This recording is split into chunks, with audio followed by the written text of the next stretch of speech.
جب آدمی قرآن و حدیث سے کٹتا ہے اور بالخصوص سلف کی راہ سے ہٹتا ہے، صحابہ کرام سے فہم سے ہٹتا ہے، علماء سے بغاوت کرتا ہے، تو کیسے اس کی مت ماری جاتی؟ دیکھیں آپ مولانا مودودی کا نام سنا آپ نے؟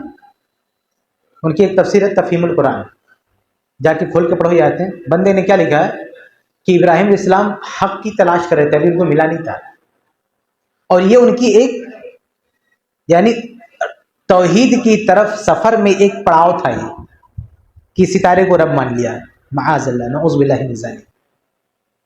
یہ وہی ابراہیم علیہ السلام ہے کہ صحیح بخاری میں آ گیا کہ ابراہیم علیہ السلام نے 3 جھوٹ بولے۔ وہ جھوٹ سے مراد وہ جھوٹ نہیں جو خلاف حقیقت ہو، جھوٹ سے مراد توریہ ہے، یعنی وہ بات سچی ہے لیکن سامنے والے نے کچھ اور سمجھ لیا۔ عربی میں اس کو بھی جھوٹ کہہ دیا جاتا ہے، لیکن حقیقت میں جھوٹ نہیں ہوتا جس کے لیے گناہ ہے۔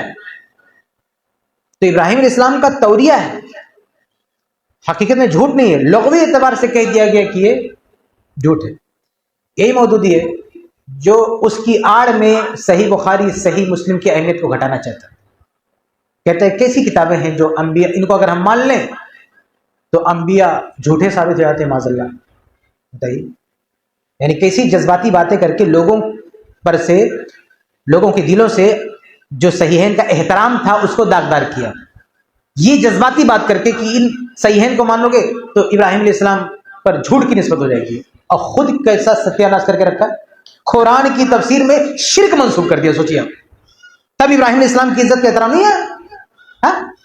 بھائی جس بیماری کے خلاف ابراہیم علیہ السلام جانے جاتے ہیں، پوری دنیا میں توحید کے امام ہیں، اللہ نے اتنا بڑا رتبہ دیا، اور خود اللہ نے قرآن میں کہا کہ صحیح سالم دل جو ان کو دیا اللہ، وہی لے کر اللہ کے پاس آئے، وہ ایک دھپا نہیں لگنے دیا۔ اور یہ مودودی کہتا نہیں، وہ ایک پڑاؤ تھا تحقیق کا، اس عالم میں وہ ان کو ایسے لگ رہا تھا، لیکن اس کا اعتبار نہیں ہوگا، اعتبار آخری منزل ہوگا۔ یعنی اس کو یہ وہ کتنی خطرناک بات لکھ رہا ہے، اس کو احساس تھا اس کا، اس کو پتا تھا کہ علماء چھوڑیں گے نہیں، اس لیے ساتھ میں جواب بھی ایڈ کر رہا ہے کیا کہ یہ آخری پڑاؤ نہیں ہے اس لیے اس کا اعتبار نہیں ہوا، آخری پڑاؤ توحید ہے اس لیے اس کا اعتبار ہوگا۔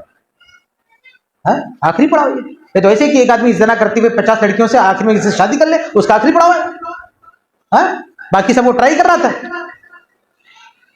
معاذ اللہ، یہ شرک زنا سے بھی بدتر چیز ہے، ہم سوچ بھی نہیں سکتے، وہ بھی امام التوحید کے بارے میں۔